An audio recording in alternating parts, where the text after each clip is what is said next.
Hello, my beautiful motorheads. It's Annick. Today's guest is Lana Tsurikova, who started off racing cars and then later in life decided to get into motorcycling. Well, she just came back from Bavaria after competing in the World GS Trophy competition. Lana is going to share with us what it's like to compete on a world level and how she's put together some YouTube tutorials on how to get short riders comfortable on big bikes. Lana has a lot to share with us, so let's get into it.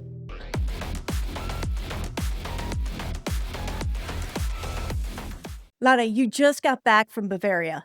All right, what happened? GS Trophy qualifiers happened international, which was a really amazing event.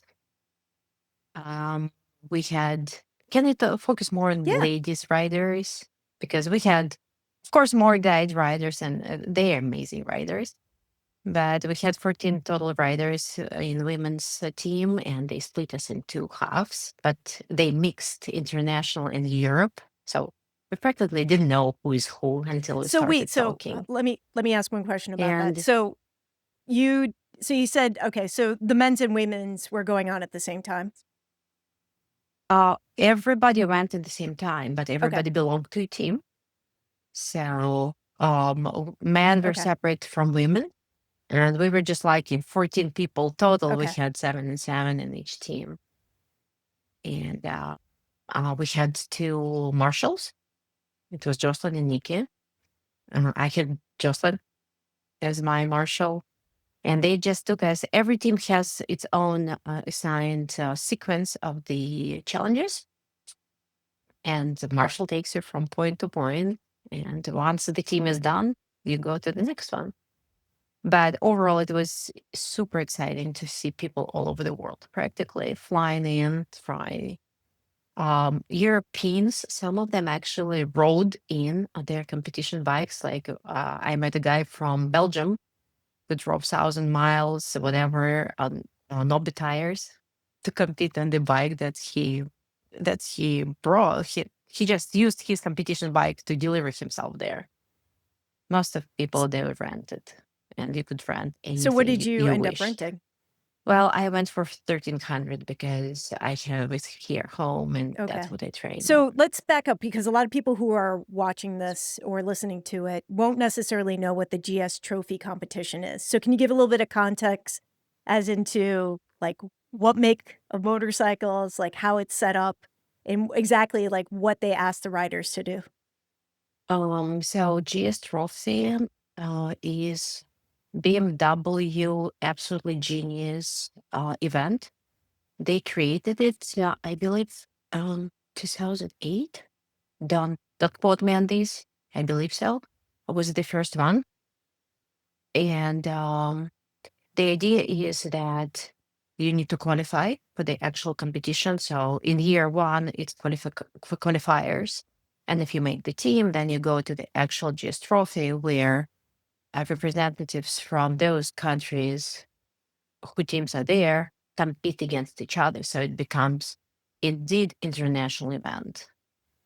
And it's incredibly competitive, but it's designed for non-professionals. So you cannot be racing or having active racing license. You can't be instructor, BMW instructor. You can't be working for BMW as corporate or any of the branches. So they're really specific about that.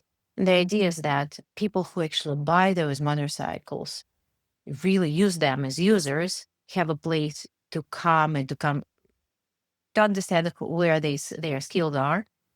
And the best ones go to international competition. And the beauty is that BMW chooses amazing countries for the actual competition.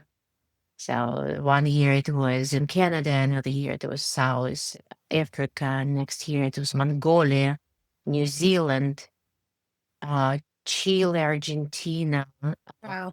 you name it, like all over the place, Namibia.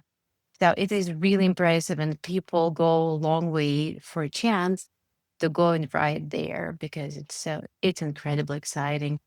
The competition itself is really intense. Don't get me wrong. And then until this year, US riders could go to either California or South Carolina, BMW centers, where the qualifiers used to be. This year, for some reason, it was decided not to.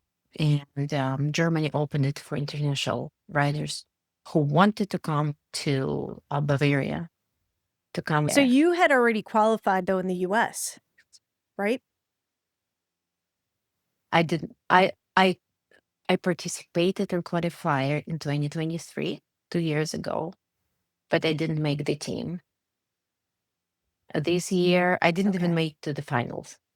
This year, I again participated in qualifier, but I made to the finals. What was this time. different? So Yeah, yeah, one step at a time. Different, different in So terms of what? is it that, do you feel like you were able to do it this year because you had more experience and you knew you were getting into, or your skill level has increased, or like what made it a better year for you to go international? Mm, I see. So after previous qualifiers, I came back so inspired because I observed girls riding like some guys cannot do that. I apologize, guys. I know you're all phenomenal riders, but sometimes girls can do that too. And I saw girls trying on obstacles that I never imagined even coming close to. And in South Carolina, they have police rodeo elements. And in my team, we had a rider who did those like it was nothing. And she was on GSA, the only participant of the entire event. She had GSA and she did it flawlessly. And I can be like, if she can do it, I should be able to do it. So literally, like 3 days after, I was in the parking lot doing those police rodeo elements. Like, I can't get on a full walk. Like, what's wrong with me? So that was just one little element. But GS Trophy is mostly about adventure riding, which is off-road, mud, um, gravel, sand, routes, water crossings, and any combination of those, hills, down hills. So I spent significant time working in my own skills and my own fears of it, off-road riding. So when I came to this event, I felt like I'm a little bit So more is it a closed prepared. course? So I Like felt all much these better. obstacles are within a closed course, and is it timed? Yes and no. So if we compare South Carolina and Germany, and Germany is held in the specific BMW training facility that used Oh. to be Quarry. So they have amazing uphills, downhills. They have amazing sections of the forest. They also, my understanding, it was even outside of their facility. They use some of the nearby fields for some of the elements. So they had total of 14, I believe, 14 elements, while Carolina had like 20.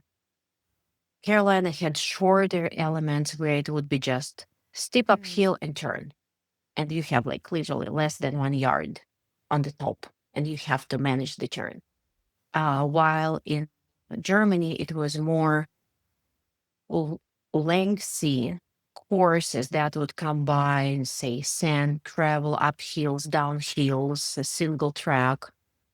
And when I say uphills, it could be uphill, turn uphill, and it's all gravel and loose gravel. And you have no clue where you're coming once you get there. It could be turning left or right. Then you have to navigate. Oh, it's another one. And now it's like full mud. And you have to get through that. And then, oh, okay, it's not there. It's over there. It's single track. So Germany had a little bit longer and really interesting combination of elements, while South Carolina had more like designated skills sections or elements. They had only 2 or 3 that were, maybe 3 or 4, that had longer combination of elements. And again, they're really like technical, while Germany, you have to be strategic. You have to be really good rider, and being able to think like quickly. I will never forget one of the courses we come, and course is so long, and guys like explain it, you do this, and we all, we are listening, we're really paying attention. And he goes, and we look at him, say it again. Like, we don't get it. Like, you told us like 10 different things. How did it flow? It's like, girls, it just doesn't matter. Just go, it flows. No, tell us exactly what's there. Okay. And he repeats everything. They also under certain rules what they can say, what they can't say. So he was patient with us, but obviously, like, just goals. I think that's where men and women differ. He obviously doesn't Women get are like, I need a plan. He obviously need doesn't a get plan. that from guys. Yeah. Like, guys just Yeah. I need to know. Wow. So how did you end up doing Yeah. in the end? How did it all? Oh, what I didn't tell you, in both of the locations, they actually had physical challenges, something that would wear you out physically. And then after that, you're expected to go back and ride.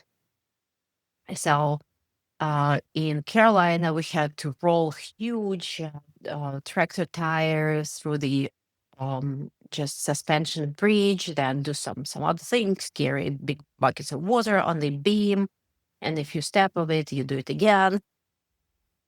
But that was nothing compared to the Germany, where we had to push uphill unpowered motorcycles, like water crossing, uphill, mud, leaves, and it's dead. And it's most of us were in 1300s. And then you roll them down and again water crossing, and then you take next bike. Wait, so you're pushing. Wait. You're pushing it the whole time. You're not riding it. You are pushing.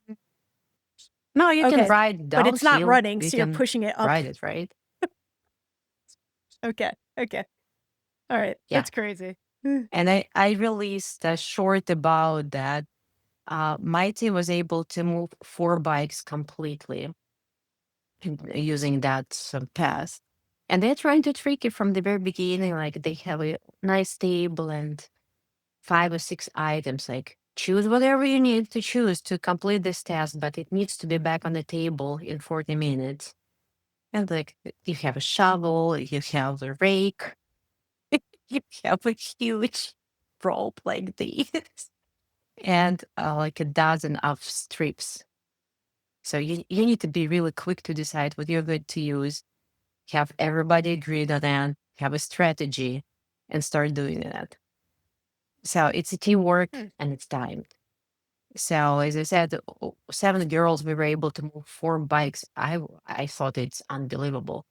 I know guys moved 6, 7 bikes, but you're talking about totally different manpower, right? That's crazy. So this whole thing is like, not only is it riding ability, but it's also your physical fitness and your mental aptitude to be able to do all these tasks, I guess. And then you have to be riding, being really exhausted.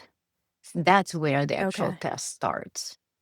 Because, when you're in the forest, you will be challenged by the nature, and you need to be able to solve those problems ideally fast and efficiently. And everybody needs to get back in one piece, right? So that's checking everything, like your mental skills, your capacity to help others, your capacity to hear each other. Like, for example, when we were pushing bikes up, we were sliding down. And you have to reposition yourself and be ready again for the next push. So you have to be working. All 7 of us were working like one single organism. And then once you're really tired, you still need to be Was everybody riding. even speaking English? I mean, this is international, so was there a common language? Okay. Yeah. It was actually a requirement. It was a requirement to be able to comprehend and to at least communicate to some degree in English, because otherwise it would be probably not doable. In this environment, it could be actually dangerous. So you have to make sure you can. Wild. So how did your team do? This is what I need to know, dude. Well, then just One more that was actually it was not even part in South Carolina. They gave us compasses and they hid objects all over the area. And each girl or each participant had a card in which sequence you're supposed to find those. So you need to be able to know This is compass. wild. This is not at And all then you walk what in I the was forest. expecting. This is amazing. Okay, keep going. Keep going. No, and then you walk. It's like you see. Oh, okay. This is 900. I found 900. Yeah. The Wow. BMW GS. Oh, okay. This is the GS seat. Okay, and this is the skid plate. Oh, okay. This is just the windshield. So you find Wow. pieces. That Okay. is wild. And again, you have 40 minutes and you're in the full gear. The only thing you take off your helmet. So it's fun. Yeah. So you still haven't told me. How did you guys do? Yeah. Oh, my team, we did fantastic. And I think both girls' teams did fantastic. We all come from different backgrounds, different skills, different paths Mm-hmm. to this moment. It was really interesting to observe those lady who had dirt bike riding skills. Like one of the elements was in a pure dirt field. You're supposed to do as many figure eights as you can and go around number of objects. And each one you go around, it counts. So the more you do, the more your score is. And the ones that had dirt bike riding, they would just put a foot out, like on a dirt bike, and go. While I came to adventure riding, I missed that step. So for me, it was just, I'm going really wide around it. Well, they would just point and shoot, turn, point and shoot, turn. So it was just interesting to observe that. But overall, I was really amazed how supportive all of the ladies were. Oh, it just literally felt as a sisterhood. We all understand that at the end we all compete against each other for those spots on the team. But in a crisis moment, no, you better cheer and support each other. It feels right this way. So, and you observed amazing Friday. Like some of the girls, oh my God, it's like that bike is not a bike. It feels like the bicycle under her. And that gives you such enormous inspiration. Like, wow, if she can do it, I should be able to do it. I just need to train more. So Right? always when I see a better rider, I'm like, okay. It's like the first person to break the 4-minute mile. Yeah. Once that was done, other people were like, okay, it's Yeah. doable. Yeah. Yeah. It's doable. Wow. Exactly. So now that you're back, well, I want to back up a little bit because, well, still you haven't told us how you finished. Well, I made to the finals. And for the finals, they sort of tell everybody go and have lunch, relax, which is this is over. You have such tremendous relief once you like finish your last round, like done. And then they took a really long time to calculate the points, and this is their business. I have no insights on how this is done. And then finally, they came out and said these are the names of the finalists. So it was 5 ladies and I believe 5 guys, and I was the 5th one. Congratulations. Exactly. And thank you. And for that one, they built a course, and everybody was out. Like all marshals are there. They're testing different uphills, downhills, and most of it was visible to the crowd. So I told you it's a quarry, so it has like opening. It's not a field; it's all gravel, but then it's like a bowl, like these. So you can go up and down on all of the sides of that bowl.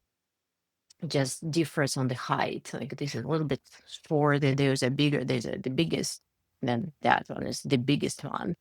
But they're sort of under different angles. Beautiful. Some of those actually, I took like novices training. Just I wanted to see the facility because of the time change. They are 6 hours earlier, and I knew that they are going to start like 7 a.m. So it's literally midnight for me to start. So I flew in a little bit earlier, and 2 days before the competition, I took training. They call it training. All I just wanted to see the facility. And I was really lucky with my instructor.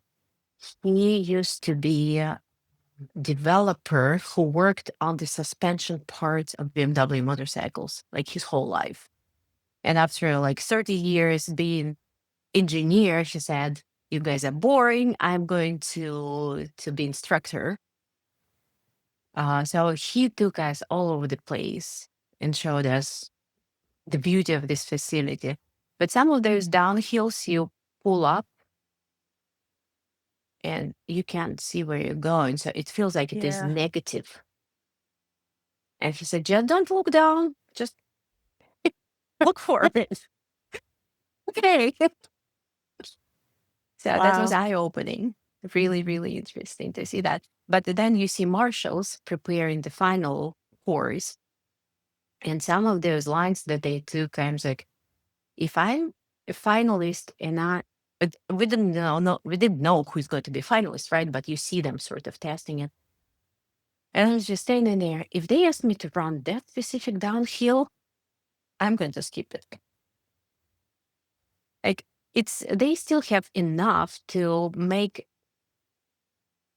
quite seasoned rider Yeah. feel uncomfortable. I've ridden in quarries. So you have Yeah. to watch out for I yourself. said I've ridden in Say quarries, again? and I've seen people do the hill climbs or like but it can be like a rock face. It's crazy. Wow. Yeah, yeah. And they Yeah. have it all, literally. You ask and they will bring you to that element. That's amazing. So then as a finalist, did you compete? That was a co-ed competition? So as a finalist, they finalized the course and then they demonstrated. Actually, Nikki, the other lady marshal, she rode it so that everybody on the ground could observe Okay. where she's going. And everything was marked. Like on the ground, everything was marked. You cross that line, they take points from your run. So there was no interpretation. Um, so it consisted of baby heads, lots of uphill, downhills, super tight turns. Like you go downhill, you literally have no space. It's full log, uphill, practically from a full slope. Uphill, no space whatsoever. And they limit you. It's not a drop there, but here's a line. You cross it, you have points against you. Again, full log, and it's really deep downhill. And it's all timed. In this case, it is timed. They also had kick the tire, with a rear wheel. And a lot of it was uphill, tight turn, downhill, super tight. So like that dancing. And then longer uphills, downhills, uphill with a little bit shift and continue uphill, so sort of single track. Then they had really steep downhill where you're supposed to do full stop. I think only 1 or 2 people did the full stop from the entire Wow. finalists. Your bike just goes like full stop and it goes, it drags itself. It's like, okay. Yeah, and then the last water crossing was actually surprising. We did tons of those during the previous 2 days, but this one was super deep. Like when I went down, I didn't realize how much it jerked me. Like, wow, am I going to survive? But I saw all of them coming through that. And it was really, really long. It was a lot of fun. You just go. It's mostly just little baby heads under. Just go. That's Major. awesome. That sounds like fun. It was a lot of fun. That course was really fun. And I said, we did much worse in the previous 2 days. Everybody probably here could do that with no problems whatsoever. And initially they said, we will have to run 2 laps. And like, yeah, 2 laps, I can clean the first one, and second one would be much faster. And then they started going dark really fast. And they said, nope, Wow. 1 lap. So they cut it off. And the last guys were running in Really? full Oh darkness. gosh. Yeah. Like not just dusk, like full darkness. Like, Oh, wow. that changes a whole water crossing too. Yeah. Yeah. It changes Yeah. everything. When you imagine in the full darkness, you're coming to the downhill and you have no clue what's there. Like literally, you have no Yeah. visibility. So that was Wow. challenging. So at the end of it, are you now ready to do another competition? Like what's going to happen from here? From here, I need to sort my brain. I'm thinking that just because the way I came to the sport, I skipped Yeah. dirt bikes, and only last year and a half I had the dirt bike as my training tool. So I'm thinking of parking my big one and just having fun on a little one So this is for just yeah. for pure So I development of want to my back up a little skills. bit because you actually came to motorcycling later in life and you started off your career racing cars, right? Okay. So Mhm. maybe you can tell us a little bit about Yep. that and how Yep. you segued into motorcycles from the car racing. So I started car racing in 2002, and I stopped in 2020 when COVID happened. So in 2019, I got my second national championship in a Corvette, and I got myself next car for the next season. I was so excited about it. And then winter comes, everything closes, spring comes, runways are closed. And you might want to cut it off, but I am adrenaline junkie. So I Yeah. need to get out this everything from my system. And I know that I'm much safer doing this on the runways. Was it Corvette And my racing closed husband, circuit road racing or was it drag racing? neither. Oh, It was okay. autocross. I was doing Okay. autocross All for right. 20 Okay. years. Yeah. I actually have some videos on my YouTube, but you know, it's like a previous lifetime or just a memory for me. But it was a lot of fun. It was actually zero 06, one of the best Well, engines love I it. They're a ever cult put my classic. hands on. Oh yeah. Yeah. So everything was closed. I was bouncing from the walls literally. And my husband found this GS Trophy. He turned his laptop to me and said, "Didn't you see this girl, Jocelyn Snow? Look what she does on the motorcycle." And it was one of those beautiful moments when she's going through the gravel and, spins to the rear. It's like, she's phenomenal. If she does it, I should be able to do it. What I didn't know that Jocelyn grew up with bikes. Like she started riding when Yeah. she was Yeah. 10 or something. Yeah. Okay.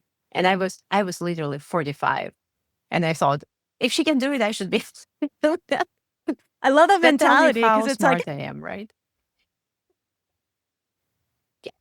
Yeah. So I got myself first adventure bike, which I didn't know any better. It was 390 mhm. Adventure KTM. I sold it really quickly, but it was my first bike. And I went and trained with Jocelyn. And gosh, it's incredible when you have a person like this to inspire Mhm. you early in your path. It's just, she gives you so much confidence that you can do it. And you come back, yeah, you understand you're a fraction of where you want to be, but she gives you this spark inside or in your brain that keeps your butt under the fire. It's like, I should go and train. I should go and train. So almost every day I kick myself and go and train. in the parking lot. I don't have a lot of Mhm. dirt around, but slow speed And you were doesn't doing this all require a during lot. COVID where everything was shut down, so there wasn't anybody around. You were just doing these drills in a parking lot. Yeah. You don't need much. Like, Yep. this is where, like, Or people need to going hear to the this. Like, you forest. don't need much. You need the will to wanna do it Yeah. and to this is something we've talked about, outside of this interview, but also I've seen it in your videos and also in a presentation you give, but, like, this idea of conquering your fears, especially on motorcycles and, like, what that Yeah. takes. Well, coming from cars was eye-opening for me because, you're in the car, you're in the box, Yeah. you're safe. Ask me how many times I spun in my life in cars. Hundreds, thousands, I don't know. With ZO6, I literally, there was not a single event when I didn't spin that car. That's how powerful and how tricky it is actually to manage it on that high level of performance. But on the bike, oh my God, suddenly my body is part of Mhm. the equation. Suddenly my body is at risk all the time. It's scary. It's really scary. I fully understand it. But that sense of fear actually pushed me to train more and more so that it would move away from the picture. Because if you know you can handle it, Mhm. you're not afraid of it. But yes, as a beginner, especially as a adult beginner, it's really And scary. yeah. Kids probably have the same concerns. They just can't Right. communicate it. So it's somehow lost. Or we think they are not thinking about it. I think they also have some sense of preservation, at least. I would yeah. But as adults, especially as women, we are really, Well, really we're not a cautious. lot of us didn't grow up you even if you grew up as a tomboy or you grew up in some of these environments, it's not as encouraged to throw yourself into something, throw yourself into the ground, let a bike get squirrely, and as an adult, there's a higher risk. If you can't go to work the next day, you're not working, you're not providing for your family, you may Yeah. not be taking care of your kids, like, it's a higher stake. But Yep. you made a point earlier saying Yep. is that, you got into this with the 390 and you skipped the whole dirt bike thing, which a lot of people who are good off-road riders start dirt bikes younger, or I would say I've seen more and more Yeah. women start as adults into off-road riding in their 40s and above. Anyway, Mhm. uh, do you think that obviously you made it work because you're competing internationally and you train with, you know, very talented people, but you definitely didn't do the dirt bike thing. So, like, now what's your perspective on that? Because you're saying to me that you do want to go do some dirt bike training. Yeah. Because dirt bike gives you freedom of not worrying about things that you worry about in a big bike. It's weight. Um, we're also not Yeah. as tall as guys. So height is also a consideration. And I knew upfront that this is going to be a challenge and I need to deal with this. So I literally taught myself how to do cowboy mount, how to do long cowboy mount, just lazy way to mount. And then one of my trainers, Todd Zucker, he said, get rid of this stuff because on the trail, you will be in a situation where you cannot cowboy mount. You need to be able to mount any bike in any situation. So stop it. You need to come to a bike, swing a leg, and go. That's your training. But anyway, little bike, it's not that scary. It still could bring to some harm, and how many actually been in this situation.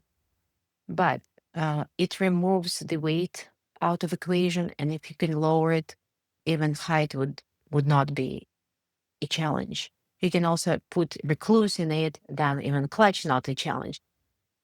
So you can sort of tame it down to the point where it's just obedient thing that you can play with. To the point where you feel safe and you feel, okay, I can manage that. And with that mentality, you can go and actually try something that you would not go and try on 1300 because, oh gosh, the penalty on mistake is huge. But on little bike, it goes down, who cares, right?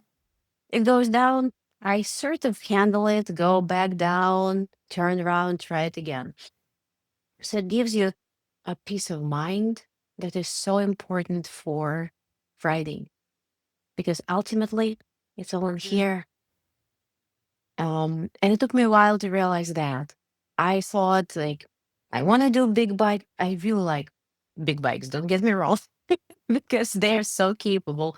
And I'm married to torque. Like, my vehicles all have amazing torque. But I realized that you have to go to little guys to actually play.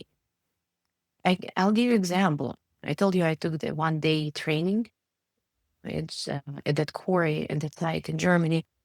And Albert, the instructor, he brought us to like three quite good hills, and they all had sort of a table hop. He said, "Okay, so do these two, but on the last one, I want you to turn left." I said, "Okay, not a problem, but now turn right." And for some reason, I couldn't turn right just to save my life. But because I was on 13 that was lowered, it's just, okay, I'll just try it again. Okay, I'll try it again and again and again. And pushing off the surface was not a problem. So I just took it as a game. I had so much fun just because I was not worried if I go off balance, it's practically going down. So it always takes the fun off. But this one, I just couldn't care less. So I finally turned right, turned right. I was like, yeah, I just did it. And it was so fun.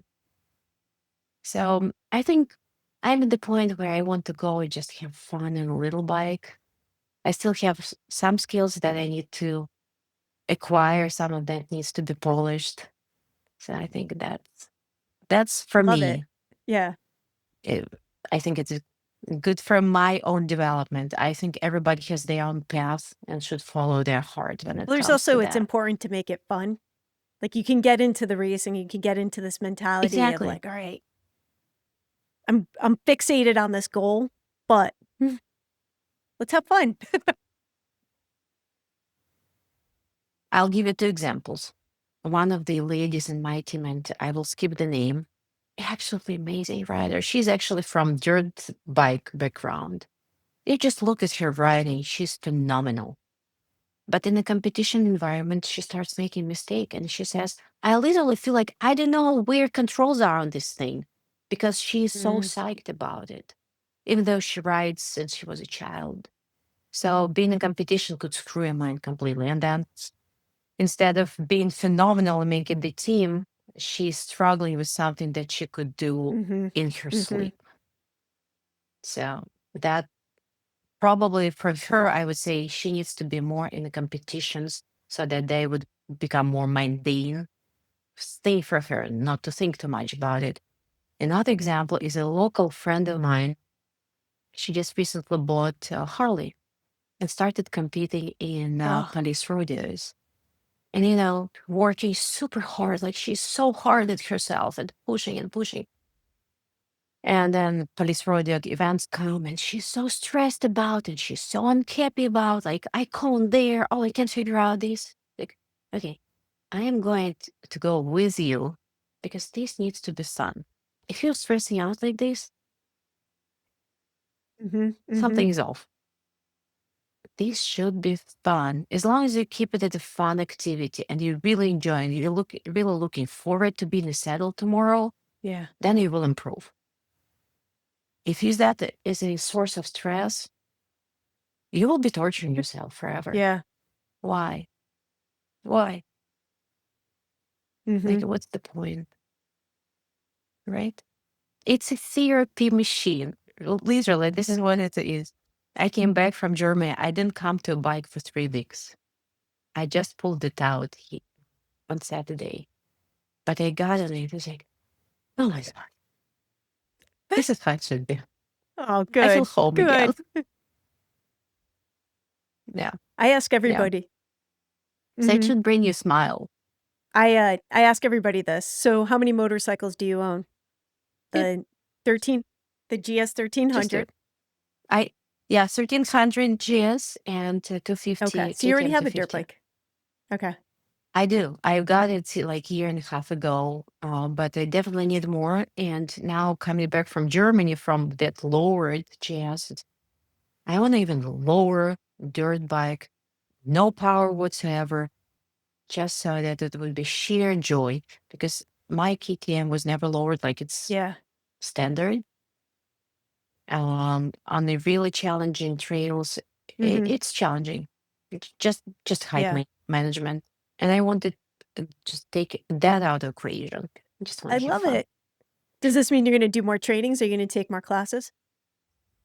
Um, at this point, I think I need more sit time, and this is something that people who start much earlier, they Yeah. just naturally have it because of years they had.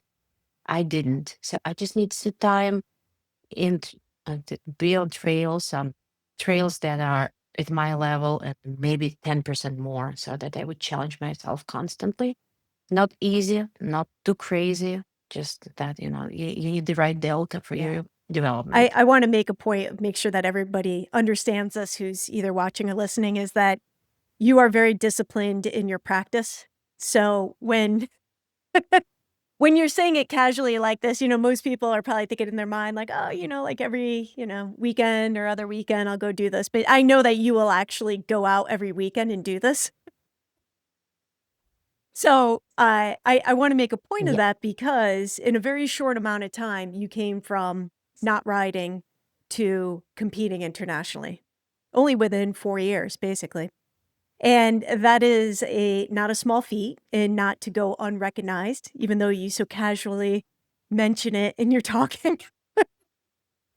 But I think the reason why Yeah. you've had success for that is obviously your mindset is very clear and you're very determined, but you're also putting in the time and the discipline to make it happen. And a lot of people don't progress riding wise because they are not putting in the time.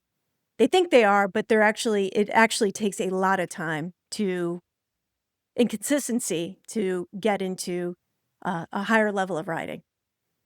Um, I think in this case, coming from Mhm. cars is helpful because I worked with really good instructors my whole life. And even though I already had first national championship, I continued working with instructors because there is always something to improve. Like literal always. If you don't if you don't think that way, you stop your development because technology improves, car gets faster and better. You have to stay on top of that. With bikes, I feel like, so let me step back. With cars, I met maybe 2 or 3 people who who would say, I pulled everything from this car it has to give. And it was a valid statement out of thousands of drivers I met. One of those guys' nickname was Alien. He could literally jump in any car and beat anybody. Like he could, make that statement. With bikes, I don't know if I met a single person who would say that I pulled everything from that bike. I don't think maybe Valentina Rossi is there. I don't know. He's a track god, right?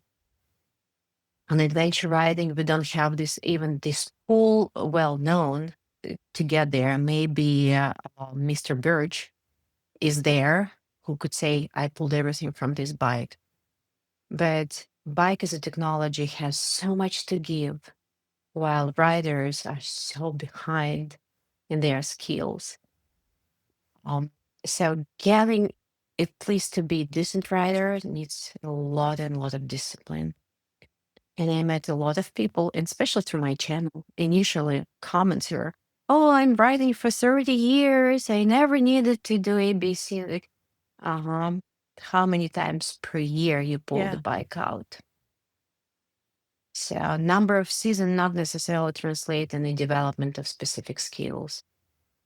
Guys being taller and naturally stronger is amazing thing, but unfortunately they use that to prevent their development frequently. Yeah. And this is just human psychology. We don't sweat too much if it's something is easy, right? It's not even interesting for that sake, right? If you're really good at math, it's like, that's easy. People who struggle with it keep working and keep pushing. So yeah, it takes a lot of discipline and a lot of desire to And be part of your better. channel, So yeah, it's not an easy. your channel is called Lana on Wheels, and a lot of the videos are actually instruction on how to ride better and to translate some of these skills. Do you? Yes. Yes. Why did you want to focus on that? To get people to be better, or? Um, when I started writing, I never thought of creating a channel. Like it was not my dream. It was not even my thinking. But then once I realized I want to be as good as Justin Snow is, I was desperately looking for some tips, some advice, something that I could just watch and go and practice myself in the parking lot, literally the same day. And there is a lot of motorcycle related material. It's really, really popular, obviously. But I struggle to find the ones that were really helpful. I wish Jocelyn would publish more. I wish. She's amazing. Just when she starts talking about something, you can't stop listening. Like, I want to do that. Like, and she explains it so naturally. Like, it's easy to follow. Um, Another one I found was Brett Ducks. He is actually Tkach, but he didn't denies it. Brett Ducks. He's an amazing trainer, and I actually took a couple of lessons with him, but I found him through his channel. I could follow, and that's it. Everything else was not material that I could just learn from. And I realized if I'm struggling and I'm really looking, like if I start digging, I dig deep and I couldn't find it. I realized maybe there is a need, maybe there is a gap in this community to actually share tons of little tweaks and tricks that all of the instructors would teach you. And I was just lucky to be in this place. And at this time, I could travel and take lessons from those people whom I really liked. So once I learned something and I internalized it, actually, it was my writing partner. He asked me, "Oh, you do this Cowboy Mount, teach me now." I realized, oops. I remember there was like 3 points about it, and I learned most of them from Richie from South Carolina BMW Center. It's like, hold on, how do I explain that? And I realized, I'm at the point where I forget about it, so I should at least record these and share with other people. So for me, it was aha moment. There is a gap, because frequently when you ask super capable writing, how do you do that? They say, I don't know. Yeah. I just do it. Yeah. Because for them, it's hard. It's Yeah. hard to break down. Their body knows this. It's not going Mhm. through brain anymore. So that's why I started it. I just wanted to share what I learned and hopefully fill in this missing piece of those writers who are really looking to improve, to go and use it. And you will see that most of it is focused on pavement.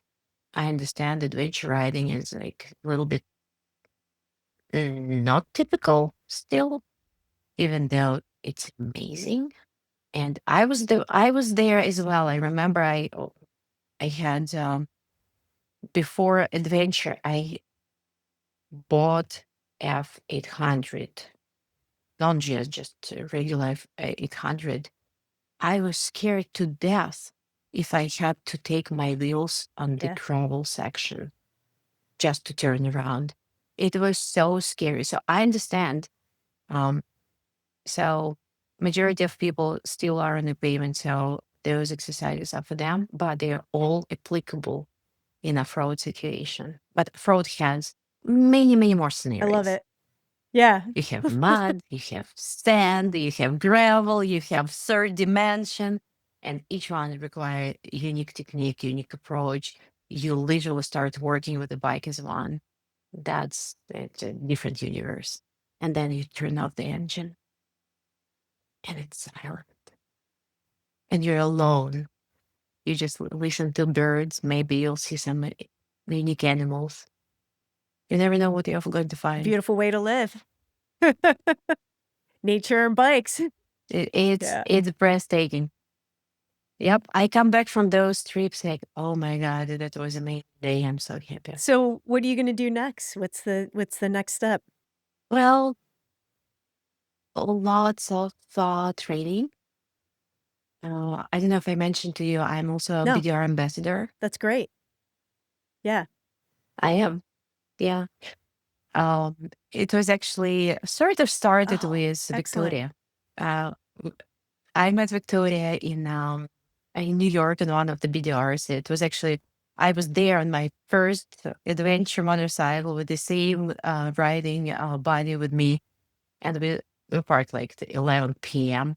We come downstairs for breakfast, and she comes like, "Are those two bikes yours?" It's like, I didn't do anything yet. I almost said no. Am I in trouble? No, and she wanted to talk to us all about BDR and that she designed that section, Yeah. BDR section, any BDR. So, yes, a couple of years later, I was so excited about it because it's literally where I Yeah. want to spend all of my time. So this year, I'm not sure I'm even allowed. Okay, I'm going Oh, scouting good. this Go- weekend. You can't say where. I know. I I was just can't going to say say that. where. Yeah. I can't say where. But you're going to Yeah. help. Are you helping? Oh, No, I can't. actually, I do know where you're going. I'm not going to, I won't say it. But the only reason why I know is because I know somebody else who's involved with that. And they mentioned that there was a female going with them. So it has to be you. Okay. Okay. Small Wow. world. Okay. Yes. Small world. Oh my God. Oh, cool. So yeah, we are doing Okay. that. And We should also probably then, tell people you can't tell then for the what it next is because there's the back roads. Let's just back up because people may not know what we're talking about. So it's the back. Yeah. So BDR is Backcountry Mhm. Discovery Routes, roads, and this is relatively new organization, but the goal of it is to make publicly available routes that are designed for people who want to take their bikes off road. By design, each BDR route is available for free. Never pay for routes. It's all available from the website. They are constantly updated and maintained by designated crew of people who actually maintain the routes, GPS, and hundreds and hundreds of volunteers who actually ride those roads. And if there is a tree down or some whatever issues, they immediately report those. They are either cleared or they are getting resolved. So you are on public road all the time. PDRs have some technical sections and some people find as heaven because they are looking for technical. Other people should stay away from because they are above their current level of the development. But you can run for 1,000 miles, for example. You can run an EBDR from, I believe, Tennessee to New York, almost 1,000 miles. It's like 6 days. You can make it, or 7 days. And you will see so much nature. You will be in the forest, you will be in the fields, and the scenery will change. Like, I believe section 3. No, um, don't quote me on that. Some of the sections you literally in different type of nature on the same day, and it's all unique. That you have points where you can come up and see the world from the top of the mountain, or you can be in the beautiful river crossing or something. So those for people, in case people never heard about it, just Google bdr.com. Uh, there are many routes, some on the East Coast, a lot on the West Coast, and That's we're excellent. scouting more. So next year we actually have quite a good number of them to scout, one we have to redo again. It's all volunteer. So so nobody's getting wanted to paid for pick- that. Yeah, so that's a It is all volunteer. it's a tremendous effort Yeah. with a lot of people to make Yeah. this happen. So thank you, because that's great. Yeah. Yeah. Oh, cool. Absolutely. Okay. Yeah. So that's a the lot plan. of work. It's so exciting because you literally don't Yeah. know what you're getting into yourself. You have to be prepared physically. Your bike needs to be physically prepared. You have to carry all of the tools with you, and you still Yeah. might get in trouble. But that's Right, part of right. the adventure, right? Those are the stories that you remember, and you know that ultimately you work on something good for the community. So then people start riding those roads, bring economy to those communities, and those little towns see more prosperity because people stop and fill their bikes or stay for the night, go to restaurants. So typically it's really welcomed. The only challenge is don't speed. Especially through somebody's backyard. No speeding. People Yeah. don't like that. Yeah. They get really angry.